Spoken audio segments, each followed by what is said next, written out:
এই মোহাম্মদের দিন ইসলামে সকল জাতির আসতে হবে। ঈসা নবী, মুসা নবী, দাউদ নবী সব এই মোহাম্মদের দিনে আসতে হবে। এই ইসলামে আইসা কি গোলামি করতে হবে।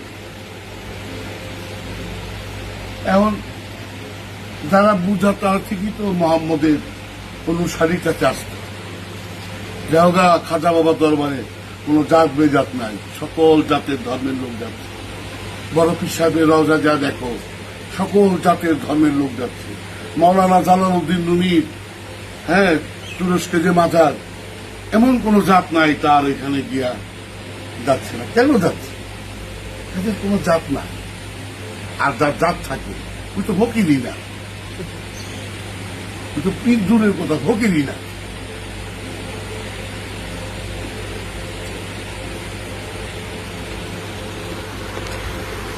প্রক্রিয়া তো সহজ, ফকিরি একবারে নিঃস্ব হয়ে যাবে। এই নিঃস্বটা কিসে? তোমার থাকবো বাড়ি ঘর, কিন্তু তুমি জানি এদের না হও। তোমার হোক, সবাই তোমার হয়ে যাবে, কিন্তু তুমি কার হতে পারবে, এটা তোমার মাইন্ডে থাকবে। টাকা থাকবে সিন্ধুকে, টাকা জানি মাথায় না আসে। নারী থাকবো ঘরে, নারী জানি মাথায় না আসে। বিষয়গুলি বলছে যেটা যেখানে সেখানে থাকবে। বাবা জাহাঙ্গীর বলছে তোর সব হয়ে যাবে দুনিয়া, তুই মন রাখিস বাবা, তুই কেউ না, তুই কেউ না, তোর মন ওই পক্ষে। এখানে তো সম্ভব না। কেন আজব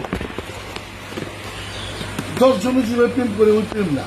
এই 10 জনের বাইরে প্রেমটাকে বলে उल्फत में मरना मर मिटना उसी को शहादत।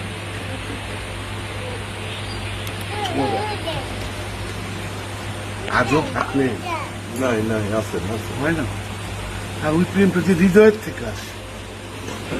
যেমন ভালোবাসার আমি 2টা ডিফিনিশন পাইছি। আম্মু, ভালোবাসাটা হইল 2টা দিক হয়। ভালোবাসার 2টা দিক, একটা হইল পাগলপান, পাগলামি,